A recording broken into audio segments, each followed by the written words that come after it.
Shalom, selamat bergabung bersama kami dalam ibadah Natal online GKI Banjarnegara. Kiranya damai sejahtera dan sukacita Natal senantiasa menyertai kita semua. Sebelum memulai ibadah Natal ini, marilah kita mempersiapkan hati kita dengan bersaat teduh sejenak.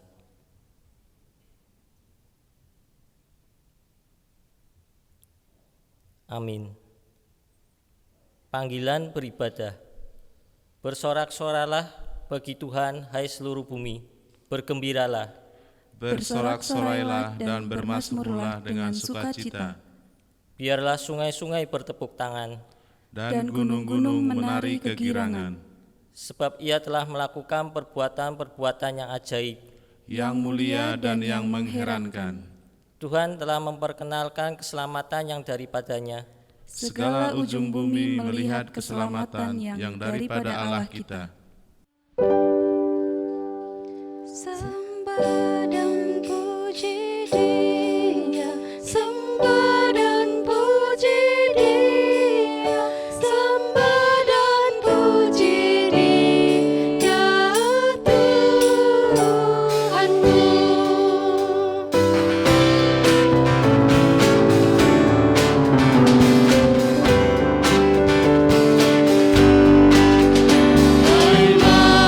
Mari berhimpun dan bersukaria, mari semua ke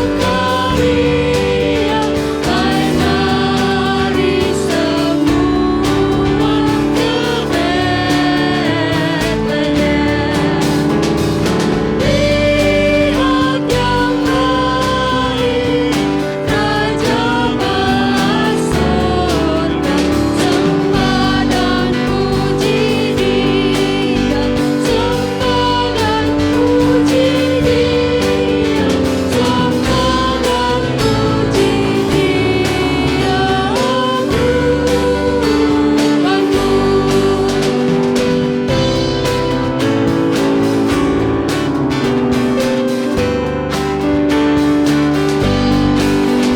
Terang yang ilahi, Allah yang sejati, turut menjadi manusia.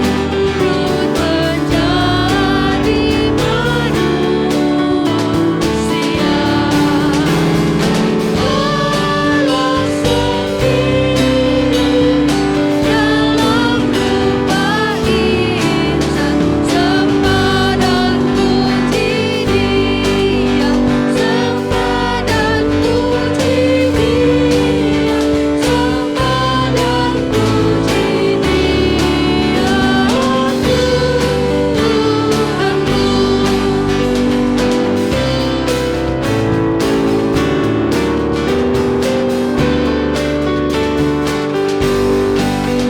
Cahaya abadi dari Allah Bapa, tentara berwujud di dunia.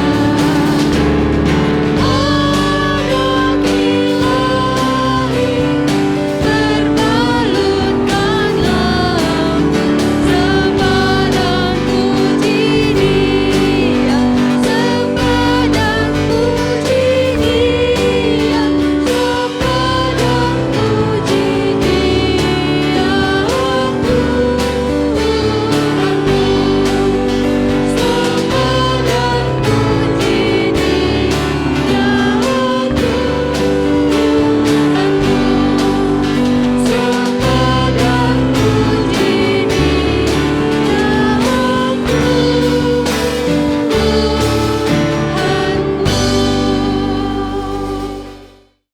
Marilah kita awali ibadah Natal pada hari ini dengan satu pengakuan bahwa ibadah kita berlangsung di dalam nama Bapa, Anak, dan Roh Kudus.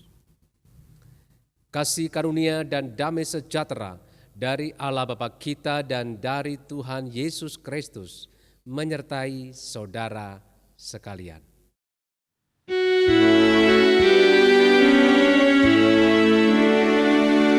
Amin.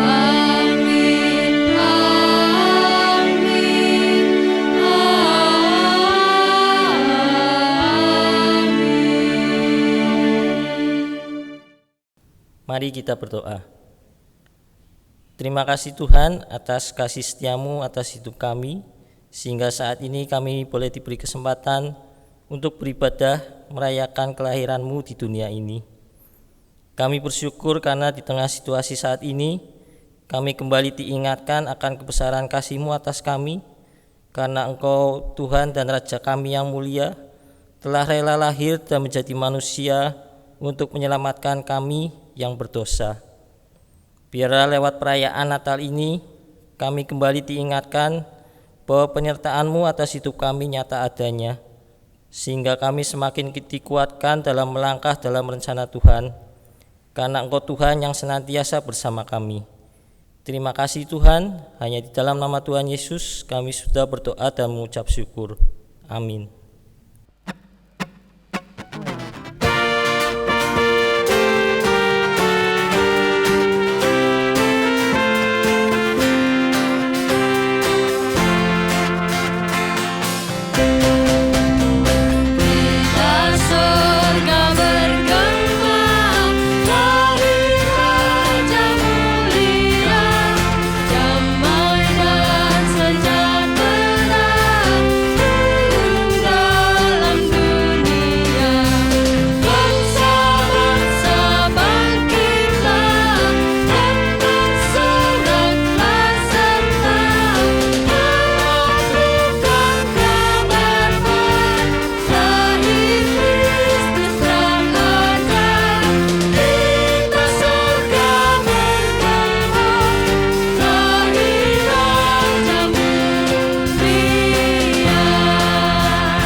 Saudaraku yang kasih Tuhan, tiba saatnya kita akan merenungkan berita Natal. Marilah sebelumnya kita akan bersama-sama berdoa memohon pertolongan Tuhan. Ya Tuhan, sekian kalinya kami mendengarkan firman-Mu. Biarlah firman Tuhan yang akan kami dengarkan saat ini tidak berlalu begitu saja, tapi biarlah itu benar-benar masuk dan mendarat di dalam hati kami, sehingga membawa perubahan hidup kami. Hamba-Mu yang penuh dengan keterbatasan dan kelemahan ini Tuhan, Kau urapi dengan kuasa Roh Kudus-Mu, agar dengan kekuatan Tuhan saja firman-Mu boleh disampaikan. Berbicaralah ya Tuhan, kami siap mendengar dan melakukan firman-Mu. Di dalam nama Yesus kami berdoa. Amin. Ya, mari kita buka firman Tuhan di dalam Yohanes pasal yang pertama, ayat yang ke-14.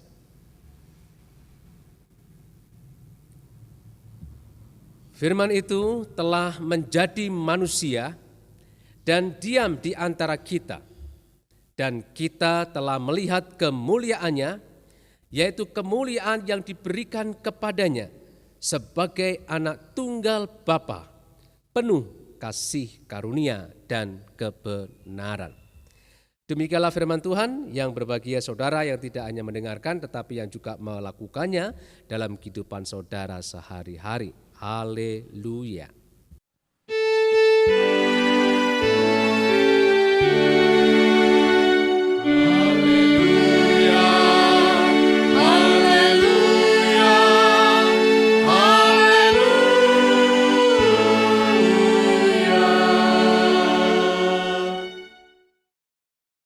Bapak, Ibu, dan saudaraku yang dikasih oleh Yesus Kristus, pernah pada waktu saya itu hidup di desa, saudara. Maksudnya sekarang pun saya masih di desa, saudara. Tapi pada saat itu saya hidup di sebuah desa yang sama sekali belum ada listrik, jalan pun belum beraspal, saudaraku. Dan ketika saya tinggal di desa, saudaraku, di sana saya itu seringkali mendengar kisah-kisah mistis, saudara. Misalnya ada kisah harimau jadi-jadian. Ada juga kisah anjing jadi-jadian, babi jadi-jadian, saudara. Dan sampai saat ini kisah-kisah mistis itu hanya sekedar kisah yang saya dengarkan dari orang lain, saudara. Tetapi secara langsung sampai saat ini, saudara, saya belum pernah melihat secara langsung harimau jadi-jadian, anjing jadi-jadian, atau babi jadi-jadian. Dan kalau kita melihat di dalam kehidupan zaman modern saat ini, saudaraku, ternyata kisah-kisah mistis seperti ini tidak berlalu begitu saja, saudaraku. Contohnya ada film yang berjudul Babi Ngepet, saudaraku. Babi jadi-jadian. Itu membuktikan bahwa kisah-kisah yang seperti itu masih hidup di tengah masyarakat. Saudaraku dikasih Yesus Kristus, kata jadi-jadian, saudaraku, itu artinya bukan sesungguhnya. Kalau ada harimau jadi-jadian, itu artinya bukan harimau sungguhan. Kalau ada anjing jadi-jadian, itu artinya bukan anjing sungguhan. Dan seterusnya, saudaraku. Saudaraku dikasih oleh Yesus Kristus. Firman yang menjadi manusia, saudara, bukanlah seperti kisah mistis yang saya ceritakan tadi, saudaraku. Kisah firman yang menjadi manusia yang ditulis di dalam kitab Injil Yohanes, saudaraku, adalah bukan firman yang menjadi manusia jadi-jadian. Tapi firman yang menjadi manusia itu adalah benar-benar menjadi manusia sesungguhan. Manusia benaran, saudaraku. Mengapa saya perlu menekankan ini, saudaraku? Karena penulisan Injil Yohanes atau penulis Injil Yohanes, saudaraku, ketika dia menuliskan Injil Yohanes ini dilatar belakangi adanya ajaran yang mirip dengan kisah mistis yang saya ceritakan di atas tadi, saudaraku. Yang mengajarkan bahwa ketika Yesus menjadi manusia, saudara, Yesus tidak menjadi manusia sungguhan. Tetapi Yesus seperti menjadi manusia jadi-jadian. Ajaran seperti itu, saudara, sering disebut dengan ajaran doketisme. Dari kata Yunani dokein yang artinya nampak, tampak, atau kelihatannya. Menurut ajaran dogmatisme, saudaraku, ketika firman itu menjadi manusia, itu hanya dokein, hanya nampaknya saja atau hanya kelihatannya saja, itu seperti manusia. Tetapi sebenarnya itu bukan manusia sungguhan, saudara. Ajaran dogmatisme ini dipengaruhi oleh filsafat Yunani yang mengajarkan dualisme, yaitu ajaran yang mempertentangkan antara daging atau tubuh dengan roh. Menurut filsafat Yunani, segala sesuatu yang bersifat daging itu adalah jahat. Sedang sesuatu yang bersifat roh, saudara, itu adalah baik. Maka daging dan roh tidak bisa menyatu. Karena roh bila terkena materi akan menjadi cemar. Sehingga tidak mungkin Tuhan yang maha suci itu, Tuhan yang adalah roh itu, sekaligus juga adalah daging. Jelas itu tidak mungkin. Karena menurut filsafat Yunani, saudara, roh dan daging tidak bisa bersatu. Allah itu roh. Bagaimana mungkin bisa menyatu dengan daging, saudaraku? Tidak mungkin. Maka dengan pemahaman seperti itu, penganut dogmatisme memahami bahwa firman yang menjadi manusia adalah firman yang tidak benar-benar menjadi manusia. Karena itu tidak mungkin. Mereka mengajarkan itu hanya kelihatannya saja seperti manusia, saudara. Tetapi bukan manusia yang sesungguhnya. Atau dalam bahasa saya tadi adalah hanya manusia jadi-jadian. Karena itulah saudaraku yang dikasih oleh Yesus Kristus. Penulis Injil Yohanes dengan sengaja, saudaraku, bukan kebetulan, dengan sengaja, saudaraku, kata firman itu telah menjadi daging. Dari mana kita tahu? Penulis Injil Yohanes ini dengan sengaja memakai kata daging di sana, saudaraku. Padahal kalau saudara melihat di dalam teks bahasa Indonesia, di sana kita tidak menjumpai kata daging, saudara. Memang bacaan yang kita baca hari ini dalam terjemahan Indonesianya, saudaraku, itu diterjemahkan dengan firman telah menjadi manusia. Bukan firman telah menjadi daging, saudaraku. Namun kalau kita melihat dalam bahasa Yunani-nya, saudaraku, sebenarnya, saudaraku, kata manusia itu bukan dipakai kata anthropos atau manusia, tapi itu dipakai kata sarx, yaitu daging atau tubuh. Kalau kita melihat terjemahan bahasa Inggrisnya King James Version NIV, saudaraku, di sana tepat menerjemahkan firman menjadi manusia itu dengan terjemahan firman menjadi daging. And the word was made flesh and dwell among us. Jadi firman itu telah menjadi daging, saudaraku. Jadi kata flesh atau dalam bahasa Inggrisnya itu diterjemahkan dengan dari bahasa Yunani, dari kata sarx, saudaraku, yang artinya adalah daging atau tubuh. Jadi kalau kita mengacu kepada bahasa aslinya, lebih tepat diterjemahkan firman itu telah menjadi daging atau tubuh. Karena ini berdasarkan latar belakang pada saat itu dengan adanya ajaran dogmatisme yang mereka mengajarkan bahwa tidak mungkin firman itu jadi daging atau jadi tubuh, saudaraku, tidak mungkin. Maka dengan sengaja penulis Yohanes itu dalam rangka menghadapi ajaran yang tidak benar itu memakai kata daging, bukan kata manusia. Sarx bukan anthropos. Pada intinya, saudaraku, yang ingin saya sampaikan adalah bahwa firman Tuhan atau Allah yang menjadi manusia itu bukan dalam arti Yesus itu menjadi manusia jadi-jadian. Atau hanya kelihatan itu sebagai manusia, tapi sebenarnya dia bukan manusia beneran, saudaraku. Tetapi firman yang menjadi manusia itu adalah benar-benar menjadi manusia.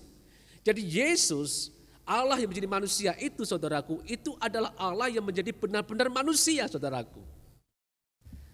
Mengapa Yesus Kristus harus menjadi manusia yang sebenarnya? Bukan cukup menjadi manusia jadi-jadian, saudaraku. Jawabnya adalah, karena syarat untuk bisa menyelamatkan atau menebus manusia itu adalah manusia yang sungguh-sungguh, bukan manusia yang jadi-jadian. Bukan manusia yang nampaknya kelihatan seperti manusia, tapi ternyata itu bukan manusia. Dan manusia yang sungguh-sungguh manusia itu, saudara, itu harus juga tidak berdosa. Jadi yang bisa menyelamatkan umat manusia itu, saudaraku, itu adalah manusia, tapi manusia itu manusia beneran, dan manusia beneran itu, saudaraku, tidak boleh berdosa, saudaraku. Pertanyaannya adalah, apakah ada dalam dunia ini ada sosok manusia yang tidak pernah berdosa? Jawabannya adalah tidak ada. Siapapun juga, saudaraku, manusia ada di bumi ini dari keyakinan manapun juga, tidak ada yang tidak berdosa. Untuk membuktikannya itu gampang, saudara. Saudara kumpulkan orang banyak di stadion, saudaraku, dan saudara berteriak dan bertanya kepada mereka, saudara-saudara, siapa di antara kalian di tempat ini yang tidak pernah berdosa dari lahir sampai sekarang? Saya yakin pasti tidak ada yang berani mengangkat tangan. Itu membuktikan bahwa manusia itu sejak dari lahir sudah dilahirkan dalam natur yang berdosa. Maka Roma pasal 3 ayat yang ke-10, saudaraku, di sana dikatakan tidak ada yang benar, seorang pun tidak. Karena semua orang telah berbuat dosa. Jadi manusia yang berdosa menyelamatkan manusia yang berdosa juga, saudara. Itu gambarannya itu seperti orang itu yang masuk ke dalam lumpur, saudaraku. Semakin dia bergerak menyelamatkan dirinya di dalam lumpur itu, ya, semakin dia akan masuk semakin dalam. Karena itulah, saudaraku, yang dikasihi oleh Yesus Kristus. Manusia yang berdosa, yang tidak berdosa itu hanya ada di dalam satu pribadi, yaitu Yesus Kristus, yang adalah manusia 100% dan juga manusia yang tidak berdosa karena dia sekaligus Allah 100%. Dan sebagai manusia, dia adalah manusia yang tidak berdosa karena dia juga adalah Allah yang tidak berdosa.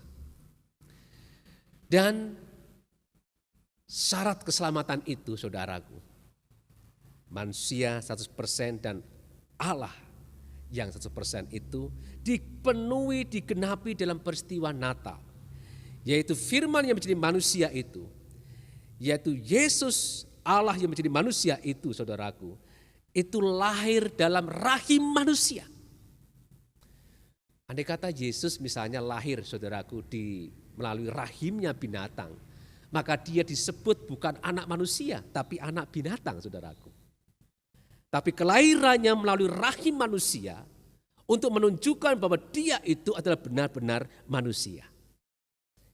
Dan sebagai manusia yang tidak berdosa, saudaraku, dia dilahirkan melalui rahim Maria bukan berdasarkan benih hubungan laki dan perempuan, tetapi dikatakan di sana dikandung oleh Roh Kudus, ya. Di dalam Injil Lukas 1 ayat yang ke-35, saudara, di sana dikatakan demikian, Roh Kudus akan turun atasmu dan kuasa Allah yang maha tinggi akan menaungi engkau, sebab itu anak yang akan kau lahirkan itu akan disebut kudus, tidak berdosa. Disebut anak Allah, kenapa? Karena dikandung dari Roh Kudus, dinaungi oleh Roh Kudus, diproteksi, dilindungi oleh Roh Kudus, sehingga tidak mengalir darah dosa dari Maria atau Yusuf. Saudaraku yang dikasih oleh Yesus Kristus, apa maknanya bagi kita bahwa firman Allah itu benar-benar menjadi manusia yang sebenarnya, bukan manusia jadi-jadian. Mengapa dia menjadi manusia yang beneran, saudaraku? Yang pertama, saudaraku, karena manusia adalah pribadi yang sangat berharga di hadapan Tuhan. Manusia adalah mahkota kemuliaan Allah. Mengapa Allah menjadi manusia, saudaraku? Karena saudara dan saya adalah pribadi-pribadi yang mulia, pribadi-pribadi yang berharga di mata Tuhan. Siapapun saudara, dari manapun saudara, saudara sukses ataupun saudara gagal, saudara, di hadapan Tuhan, saudara adalah pribadi yang sangat-sangat berharga. Karena itu ketika dia lahir ke dalam dunia sebagai manusia, itu fokusnya itu adalah kepada manusia, saudaraku. Kalau ada di antara saudara yang merasakan hidupmu sudah tidak ada harganya, saudara mengatakan, untuk apa saya hidup? Untuk apa saya itu menjadi manusia? Saudara, berita ini untuk saudara. Firman Allah menjadi manusia karena saudara itu di hadapan Tuhan itu adalah berharga. Melebihi ciptaan dan makhluk-makhluk yang lain. Yang kedua, saudaraku, kehadiran Allah sebagai manusia itu yang tinggal bersama-sama manusia adalah peristiwa yang benar-benar terjadi.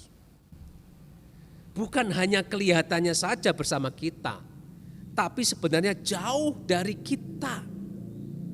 Bukan, saudaraku. Bukan seperti manusia pada zaman modern saat ini, saudaraku.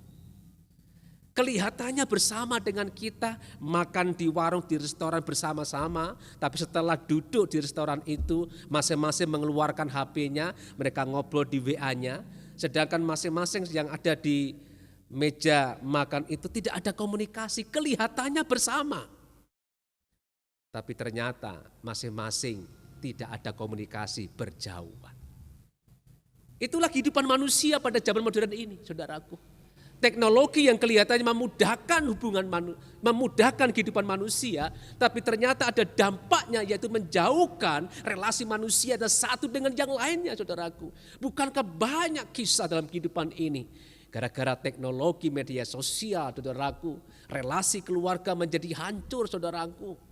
Terjadi perselingkuhan dan lain sebagainya, saudaraku. Karena mereka itu hanya kelihatannya itu satu rumah. Tetapi ternyata mereka hanya suami istri jadi-jadian, saudaraku. Tidak beneran, hatinya saling menjauh. Tapi puji Tuhan, Allah kita tidak seperti itu. Konsekuensi logis kalau Allah benar-benar menjadi daging dan manusia adalah kehadirannya itu juga benar-benar nyata. Hadir bersama-sama saudara dan saya. Termasuk dalam kondisi corona yang kita alami saat ini atau dalam pergumulan-pergumulan yang lainnya, saudaraku. Percayalah bahwa Allah itu benar-benar hadir dan tinggal bersama-sama dengan saudara, tidak hanya kelihatannya. Yang ketiga, saudaraku, yang kita pelajari, Allah yang benar-benar menjadi daging, menjadi manusia yang beneran adalah, itu mengingatkan kepada saudara dan saya, supaya kita itu menjadi orang Kristen yang tidak jadi-jadian. Bukan orang Kristen siluman. Bukan orang Kristen yang kelihatannya orang Kristen, yang kelihatannya KTP-nya Kristen, yang kelihatannya sudah dibaptis. Ini peringatan bagi saudara-saudara yang barusan dibaptis, saudaraku. Jangan hanya kelihatannya engkau sudah dibaptis, saudaraku. Tapi tunjukkanlah juga hatimu itu sudah dibaptis. Hatimu benar-benar sudah lahir baru. Jangan hanya kelihatannya engkau sudah mendapatkan piagam baptisan saja, tapi hidupmu itu ternyata secara real itu tidak menunjukkan sebagai anak-anak Tuhan yang sebenarnya. Kiranya kita tidak menjadi orang Kristen yang siluman, orang Kristen yang jadi-jadian. Kelihatannya ke gereja, kelihatannya aktif pelayanan, tapi ternyata hatinya telah menduakan Tuhan. Karena itu, saudaraku, kita bersyukur pada hari ini. Melalui ibadah Natal yang sederhana ini, kita kembali diingatkan, ditegaskan, diteguhkan iman kita bahwa Allah yang kita sembah yaitu Yesus Kristus, firman yang menjadi manusia itu benar-benar telah menjadi manusia. Karena itulah hari ini kita memperingati dan merayakannya. Karena Allah kita bukan Allah yang jadi-jadian dalam karya dan misinya untuk menyelamatkan manusia. Karena itu, marilah kita juga tunjukkan iman kita kepada dunia ini. Bukan iman Kristen yang jadi-jadian, tapi iman Kristen yang benar-benar tinggal hadir di dunia ini. Artinya kehadiran kita sebagai orang Kristen benar-benar dapat dirasakan, dialami oleh orang-orang yang ada di bumi ini. Amin.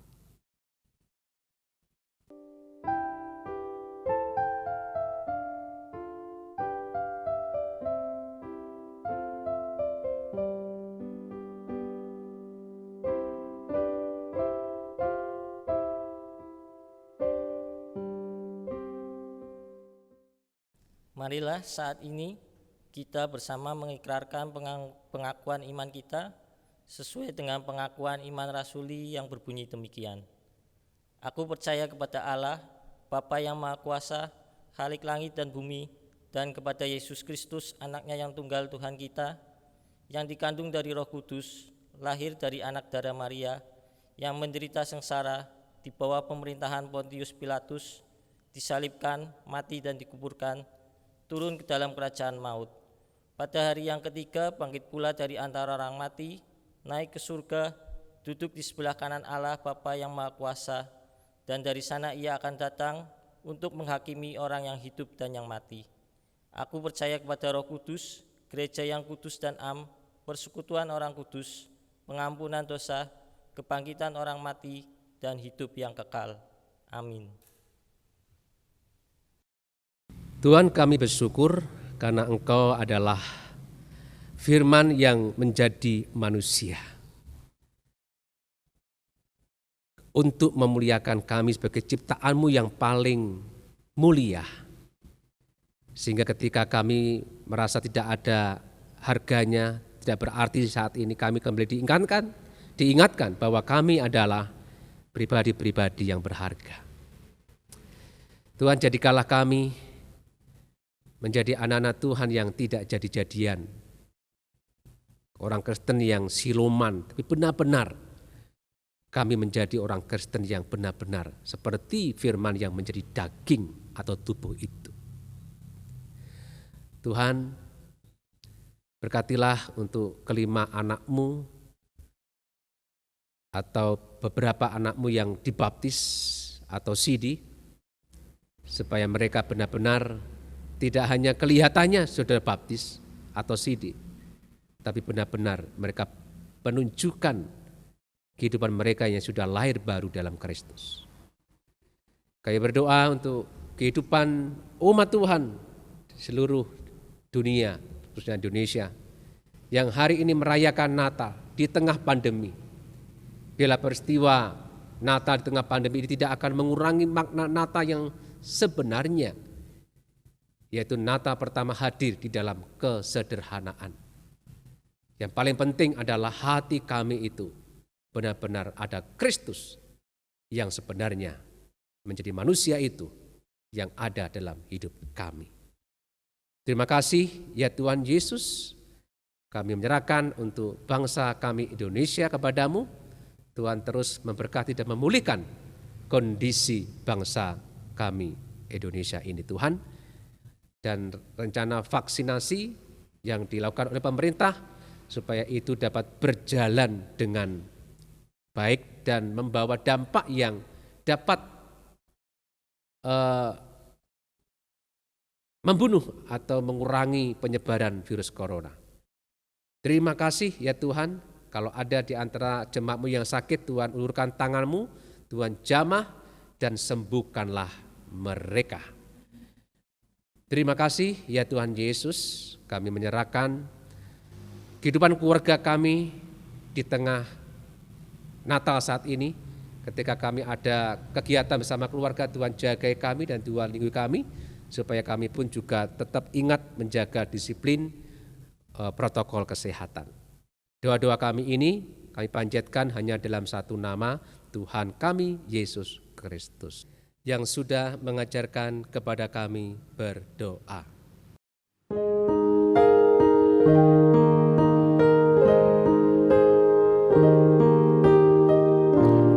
Bapa kami yang ada di surga, dikuduskanlah nama-Mu, datanglah kerajaan-Mu, jadilah kehendak-Mu di bumi seperti di surga. Beri kami hari ini makanan yang secukupnya, ampuni salah kami seperti kami ampuni yang bersalah pada kami. Jangan bawa kami dalam pencobaan, melainkan lepaskan kami dari yang jahat. Sebab Kaulah yang punya kerajaan dan kuasa dan kemuliaan sampai selama-lamanya. Amin. Amin.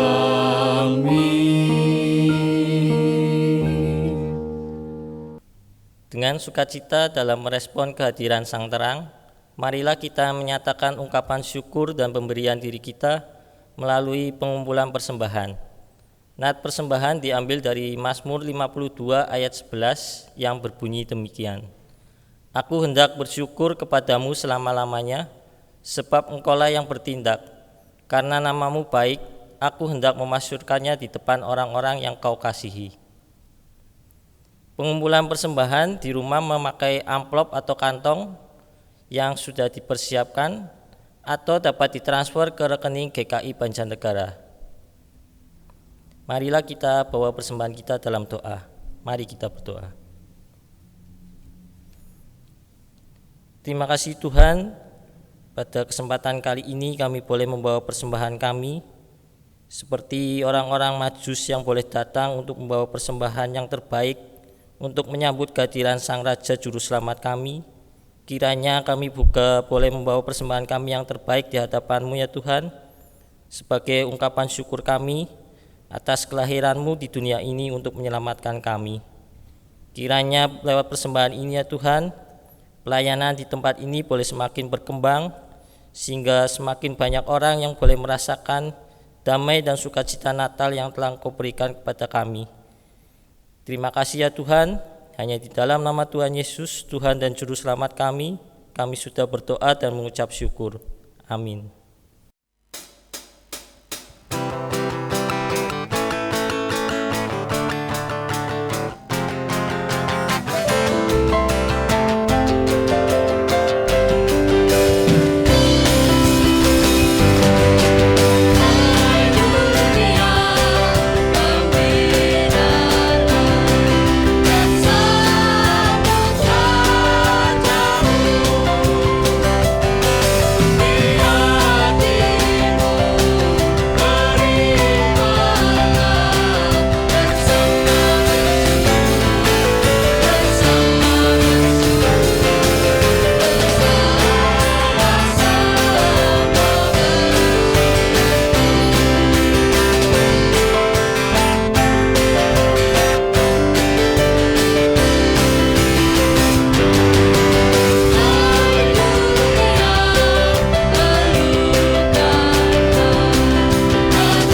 Saudaraku, arahkanlah hatimu kepada Tuhan.